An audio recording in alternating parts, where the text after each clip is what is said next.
Shalom a todos los hermanos de Teshuvah TV. Estamos contentos de estar en este video número 3 acerca de Efesios en la escalera educativa. Y ya vimos el primer video, Efesios en la historia bíblica. El segundo video hablamos de Efeso romano, la Efeso romana, geografía y demografía. Y hoy vamos a hablar acerca de Efesios en el tiempo de Pablo. Es importante recordar que estamos viendo el libro de Efesios o lo que es la carta de los Efesios a través de lo que es el contexto arqueológico bíblico, contexto cultural, contexto histórico, contexto geográfico, contexto del templo, si es que aplica al libro o a la carta, el contexto del libro de la carta, que es lo que nos hemos estado enfocando, y el contexto del capítulo para después entrar a lo que es el texto bíblico.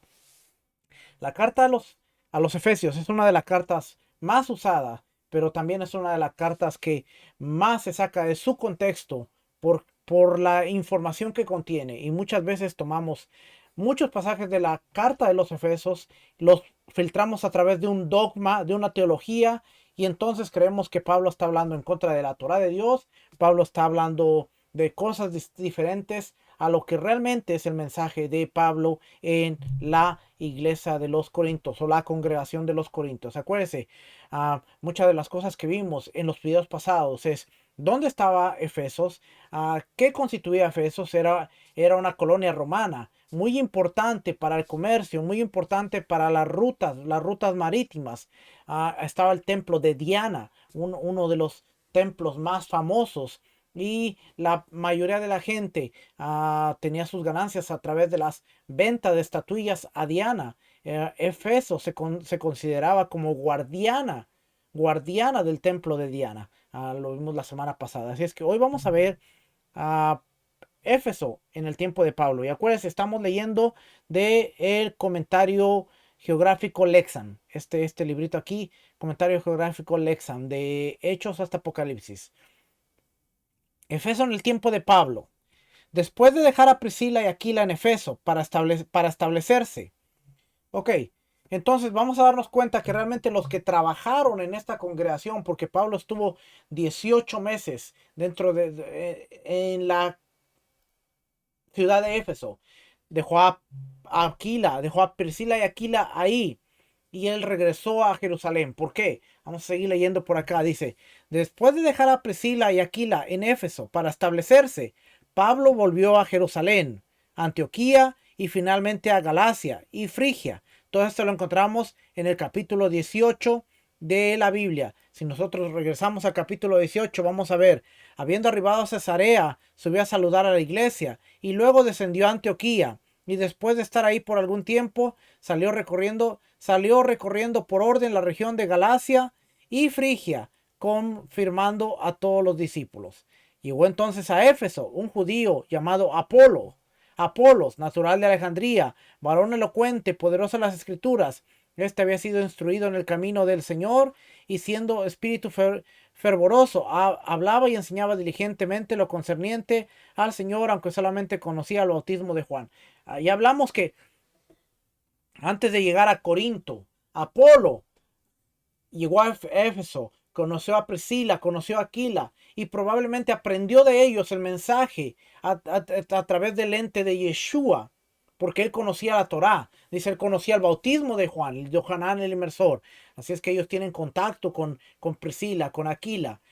Dice, le tomaron aparte y les pusieron el camino de Elohim, el camino de Dios. Y queriendo él pasar a calle, los hermanos le animaron y escribieron a los discípulos que le recibieren. Y llegado allá fue de gran provecho a los que por gracia habían creído, porque con gran vehemencia refutaba públicamente a los judíos, demostrando por las escrituras. Aconteció que entre tanto que Apolos estaba en Corinto, Pablo, después de recorrer las regiones superiores, vino a Éfeso y hallando a ciertos discípulos les dijo, ¿recibiste el Espíritu? Entonces ya después vemos lo que pasa aquí. Pero antes de ahí vemos que llega a Éfeso y los deja ahí.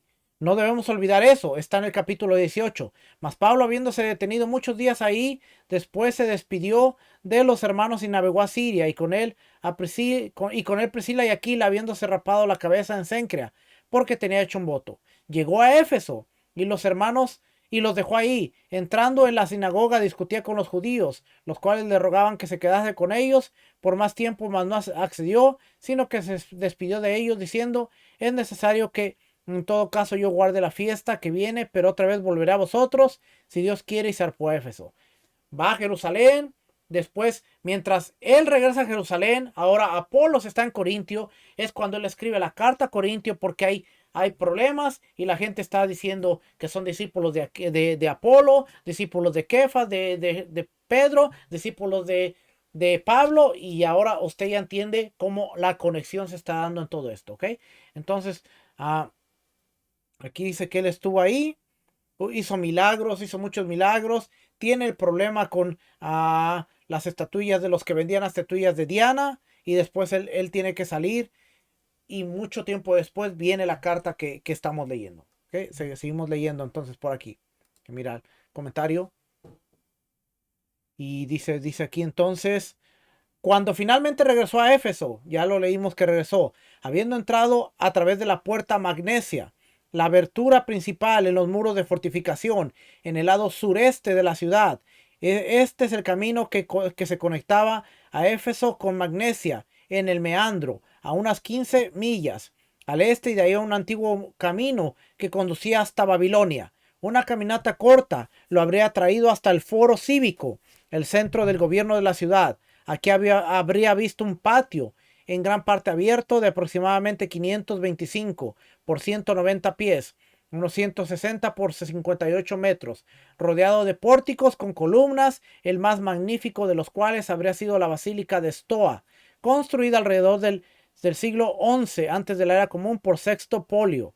Este pórtico de 2 pisos y 3 pasillos tenía 50 pies de ancho, extendiéndose a lo largo del foro cívico en su lado norte. Su área cubierta, apoyada por 67 columnas jónicas, habría sido un lugar popular para hombres de negocios y políticos de la ciudad para reunirse y realizar negocios fuera del sol o de la lluvia. La Stoa era dedicada a Diana de los Efesios, al emperador Augusto. Había un culto imperial también, hijo de un dios. Esto es interesante. César Augusto era considerado como el hijo de Dios, de un dios. Tiberio, hijo de Augusto, y al pueblo de Éfeso, con estatuas más grandes que la vida de Augusto y su esposa Livia, en una antecámara al lado más oriental.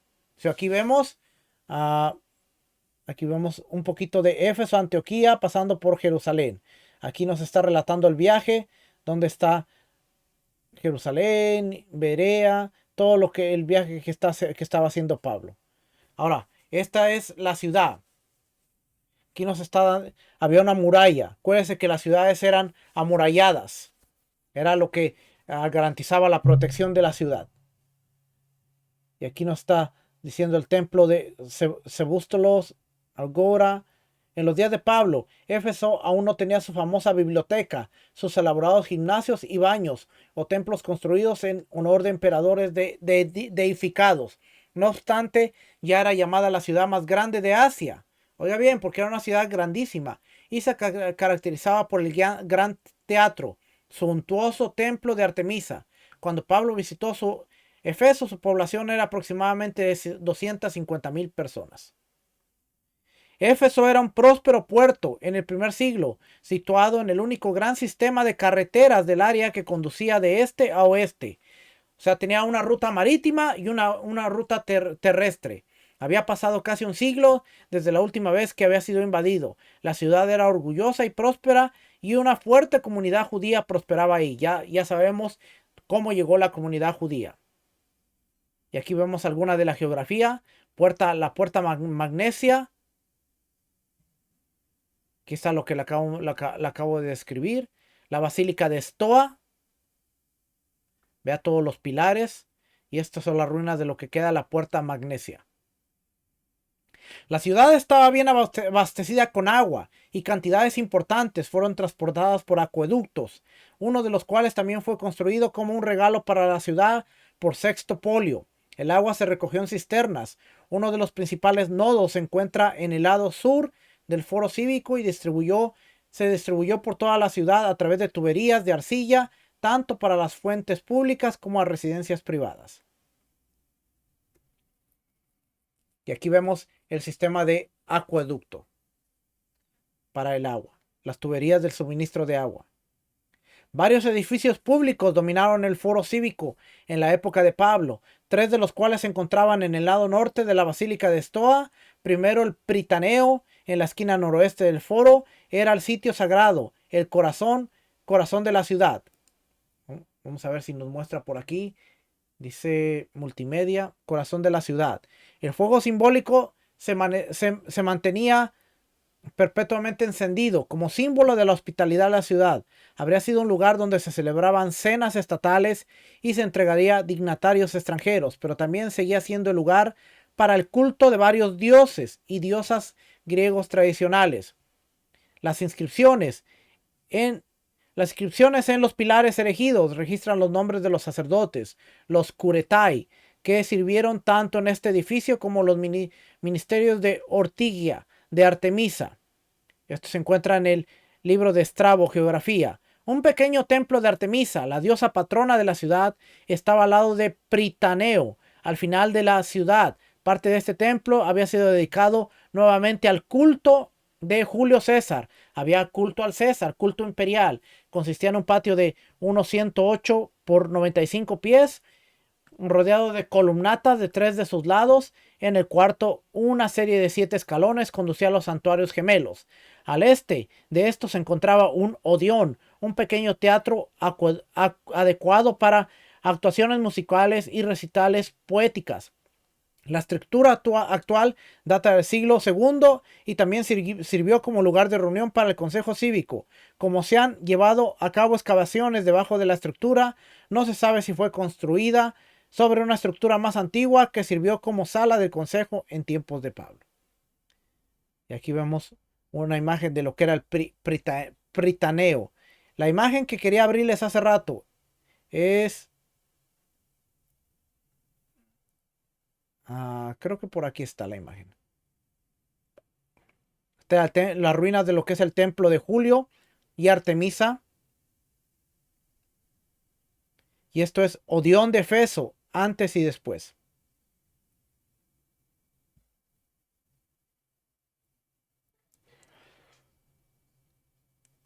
El vasto patio del foro cívico también se convirtió en una especie de recinto sagrado para un templo independiente en su medio. Un templo dedicado a Augusto y la diosa Roma.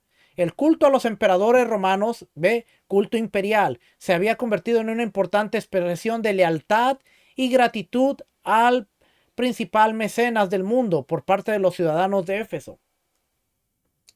Ojo, ojo a lo que estamos viendo, porque aquí ya encontré la foto, mira, se la voy a presentar ahorita. Ojo a lo que estamos viendo, porque estamos viendo el culto Artemisa, estamos viendo el culto imperial, y cuando usted empiece a leer el libro de Éfeso y usted vea el mensaje que se trata del culto al César, es para mostrar la lealtad del pueblo al César, considerado el Hijo de Dios. Ahora Pablo va a traer un mensaje hacia la lealtad a Yeshua, el Hijo del Dios Todopoderoso, y va a hacer un contraste en ¿dónde está tu lealtad? Tu lealtad está en la Torá y a Yeshua como el mensajero real de Elohim, o tu lealtad está al César en el culto imperial establecido por Roma. Y es importante porque si nosotros vemos todo este contexto, por eso le estoy dando todo esto, que es base para poder entender nuevamente.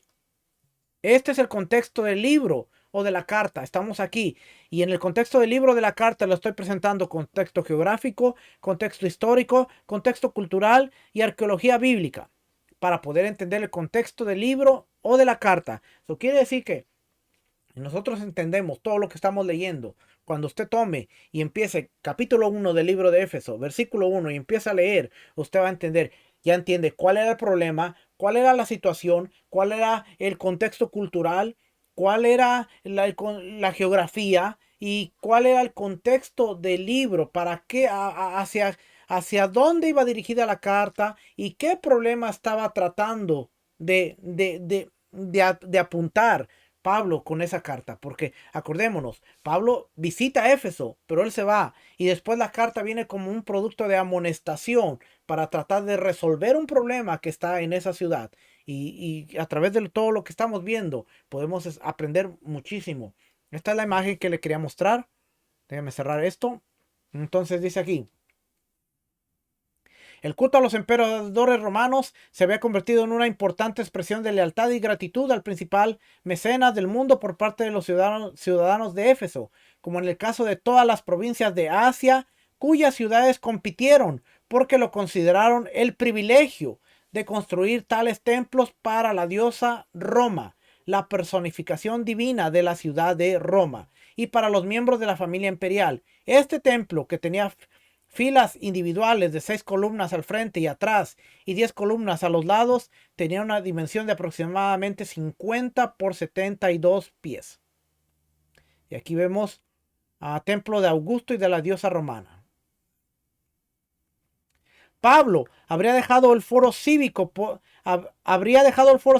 una sola calle con columnas a partir de su esquina noroeste y que conducía hasta el centro comercial de Éfeso. Los arqueólogos lo han llamado calle Curetes. La arqueología ha encontrado esto, porque comienza en el Pritaneo, donde el curatei llevaba a cabo sus tareas. En la antigüedad parece haber sido conocido como embolos, la cuña, tal vez porque cortaba diagonalmente el patrón de cuadrícula de la ciudad. La calle estaba llena de tiendas construidas en huecos detrás de las columnas. Es posible que Aquila y Priscila hayan asegurado uno de estos espacios para ejercer su comercio. Acuérdese, ellos eran constructores de tiendas, aunque otros sitios eran más probables. La calle también está llena de estatuas con inscripciones que honraban a los benefactores de la ciudad y por lo tanto atestiguaban la importancia cultural de honrarlos como tales. Grandes monumentos se hicieron para dar honor, como al construido a Cayo Memio, nieto del dictador Silas, y una tumba monumental para Sexto Polio. También se encontraba a la mitad superior de esta calle. Sería construida más allá y debajo del extremo de la basílica de Estoa.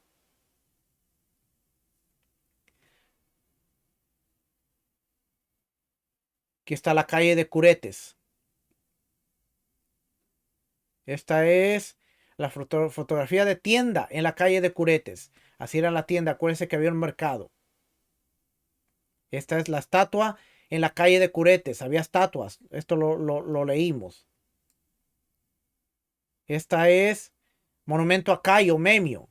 En la base de la calle de los Curetes se encuentran dos bloques de casas. La segunda de estas actualmente se encuentran bajo un techo protector de Kevlar y ha sido objeto de una restauración significativa, lo que permite a los visitantes echar vistazo en el interior y al ver la colorida decoración de las casas antiguas que se acercan a la calidad de la preservación de las casas en Pompeya. El tamaño de estas viviendas las elaboradas decoraciones que las adornan en forma de frescos y mosaicos, por ejemplo, frescos de las 9 musas, un mosaico de Neptuno y su novia, Anfitrite montado en un delfín, y las provisiones para hacer plomería en interiores, e incluso algo que se acerca a la calefacción central, muestran que estas son las casas de los ciudadanos ricos y poderosos de Éfeso. Este segundo bloque parece contener 6 o quizás 7 unidades individuales, la mayoría de las cuales originalmente disfrutaban de un segundo piso por la precedencia de bases de escaleras. Dos de estas individuales miden aproximadamente 4.000 y 7.000 pies cuadrados. Y aquí vemos una imagen de lo que son la casa en las terrazas. Se encontraban monumentos funerarios en la base de la calle de los Curetes. Justo enfrente del segundo bloque de apartamentos se asentó la tumba de Arcione, una media hermana de Cleopatra VII, que fue asesinada por soldados de Marco Antonio. Vamos a ver aquí. Estas son las letrinas. Fíjese lo que dice aquí, letrinas. Junto a un complejo de baños que probablemente sería posterior a la visita de Pablo y por lo tanto probablemente también es posterior al tiempo de Pablo en Éfeso, se encuentra un excelente ejemplo de una antigua letrina al otro lado de la calle de Curetes, vista de la casa de terrazas. Los visitantes modernos siempre se sorprenden de la falta de privacidad y espacio personal que los antiguos requerían para tales funciones. Estos eran los baños y ahí la gente entraba a hacer su necesidad. No había divisiones, no había nada. Entonces, esta era la letrina. Bloques menos costosos. de apartamentos de varios pisos o insulae se posicionaron cerca del monte Pitón, al otro lado de la calle de Curetes, una de las calles estrechas que conduce al monte Pión. Conducía a un gran complejo de vistas al Gran Teatro. Este podría haber sido el hogar y centro administrativo no oficial del gobernador de la provincia de Asia. El foro cívico que sirve como lugar oficial para los negocios administrativos públicos. La calle Curetes se abre en su base a una plaza pública que también ofrece un punto de acceso al centro comercial de Éfeso, el Tetraganos Agora o el Mercado Cuadrado. El Agora pudo situarse aquí desde la esquina sureste a través de una magnífica puerta construida por Masaeus. Y aquí vemos, esto es el Mercado Cuadrado. Este es Puerta del Sur, a la entrada a la Agora. El mismo Agora duplicó su tamaño durante el reinado de Augusto, hasta llegar a las dimensiones de 370 pies cuadrados. Hubo 70 talleres y puestos permanentes construidos a partir de piedra que rodeaba el perímetro interior en 3 lados. Los porches con las columnas en los 4 lados habrían proporcionado un lugar ideal para comprar, vender o predicar al aire libre. Estos eran los lugares donde iba Pablo porque se podía predicar. Estos pórticos eran impresionantes estructuras de 2 pisos con escaleras en las esquinas que daban acceso al piso superior. Una calle lateral que iba hacia el norte desde la calle Curetes junto a la Agora y más allá del teatro también dio acceso al piso superior de esos pórticos a través de una basílica construida desde los primeros años del reinado de Nerón. ¿Okay? Y aquí vemos inscripción de las regulaciones de aduanas portuarias. Muchos de los cargamentos enumerados en Apocalipsis 18, del versículo 12 al 13, podrían encontrarse llegando a Éfeso desde el oeste para su posterior transporte al oeste, incluidos los esclavos para los mercadeos de esclavos de la ciudad. Esto atestiguado por las inscripciones en el mercadeo y de las regulaciones relativas al tráfico de los esclavos en la inscripción aduanera, que es esta de aquí. ¿Okay? Y esto que está en amarillo, que lo terminamos de leer ahí. El emperador Claudio proporcionó un seguro para barcos dedicados a entregar grano a Roma en caso que se perdieran en el mar. Un gran incentivo en una industria arriesgada. Una inscripción algo pretenciosa en la entrada de la tumba de Flavio Ceusis, un capitán de barco mercante de Hierápolis. Se jacta de haber realizado 72 viajes exitosos por la costa del sur de Grecia a Italia, muy probablemente utilizando a Éfeso como su puerto. En el comercio con Roma, el puerto de Éfeso, de hecho, ofrecía una visión distintiva de la economía imperial romana que dirigía un porcentaje desproporcionado de los bienes del mundo, tanto artículos de lujo como productos básicos, hacia la gran ciudad. Nuevamente Apocalipsis 17 al 18 y también Apocalipsis 18 del 11 al 20. En el extremo de la calle portuaria nos encontramos con el Gran Teatro de Éfeso, originalmente construido durante el periodo helenístico, el cual fue expandido a lo largo de un siglo a partir del 40 antes de la era común aproximadamente. Es posible que el ayuntamiento lo haya utilizado como lugar de reunión de la construcción de Odeón. El teatro pudo tener una capacidad de entre 20,000 y 25,000 espectadores. Los lectores de Hechos conectarán inmediatamente este sitio con los disturbios que probablemente convencieron a Pablo que podría ser el momento de dejar Éfeso. Hechos 19, del 21 al 41. Por eso es importante la arqueología, porque ahora sabemos dónde están pasando los eventos. El episodio es instructivo desde varios ángulos. Los intereses económicos que eran inseparables de las cuestiones de la religión y conversión. La facilidad con la que el orgullo cívico podría estar conectado con el culto de una deidad en particular que estaba en peligro y enganchado con un culto extranjero y aparente grado de efectividad del equipo de Pablo en esta ciudad. Y aquí vemos el teatro, cómo se miraba el teatro, un teatro de Éfeso, un antes y un después.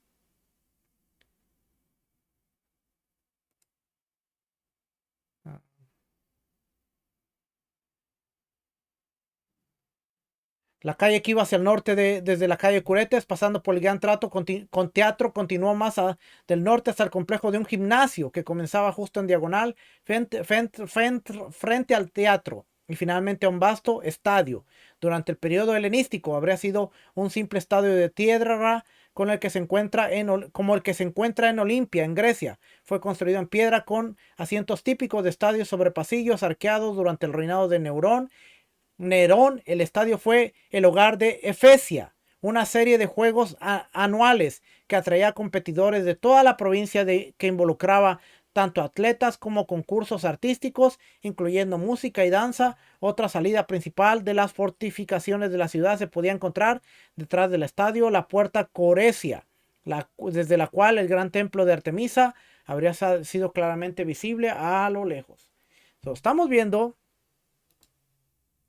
muchas cosas interesantes que nos están hablando, que nos está hablando Pablo. Y nuevamente vamos a ver, ahora sí vamos a darle una mirada a la ciudad y entonces vamos a entender cómo se miraba la ciudad cuando Pablo caminaba ahí y podemos ver que era una ciudad sumamente ocupada, tenía el imperio, el culto imperial, tenía el culto a Artemisa. Esta era la ciudad, ¿ok? Este era el templo Artemisa. Aquí está el estadio que acabamos de ver. La puerta de Agora del estadio. Complejo de baño, gimnasio del puerto. Puerto, aquí está el puerto. Templo de la ciudad. Templo de las deidades egipcias. Calle de Curetes, aquí está la calle de Curetes. La Agora, el teatro donde sucedió Hechos 19. ¿Ok? Así es que ahí estamos viendo cosas sumamente interesantes.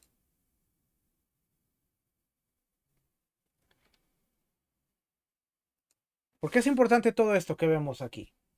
Porque nuevamente, si no leemos el capítulo 19 de Hechos, no entendemos la geografía, no entendemos el contexto cultural, no entendemos el contexto religioso. Estamos viendo que Artemisa, estamos viendo que había templo a Augusto César, considerado el hijo de Dios. Ahora el mensaje de Pablo va a ser retante. El mensaje de Pablo va a ser un mensaje contracultural. Va a ser un mensaje contra la mentalidad que había en Éfeso. Y es por eso que todos estos videos introductivos son importantes para cuando nosotros leamos la carta, tengamos en mente la audiencia, tengamos en mente la geografía, tengamos en mente los eventos que están ocurriendo, tengamos en mente todo esto. Y entonces ahora el mensaje va a ser mucho más fácil de entender. Porque Pablo habla de la manera que está hablando en la carta a los Efesos. Y vamos a poder entender el mensaje con una mayor facilidad. Es por eso que la escalera educativa es importante en cada uno de nuestros estudios. Que el Eterno les bendiga, el Eterno les guarde. Volvemos en el video número 4 para seguir aprendiendo. Y la próxima vez que usted vaya y visite la carta de los Éfesos, espero que ahora le haga mejor sentido. Visítenos a través de las redes teshuva.tv, tesorosdeltemplo.com y estudie junto a nosotros con el Moré Rico Cortés para seguir aprendiendo y seguir creciendo en la escritura. También está teshuva.tv, como ya lo mencioné, y que el Eterno les guarde, el Eterno les bendiga. Shalom, bendiciones. Shalom.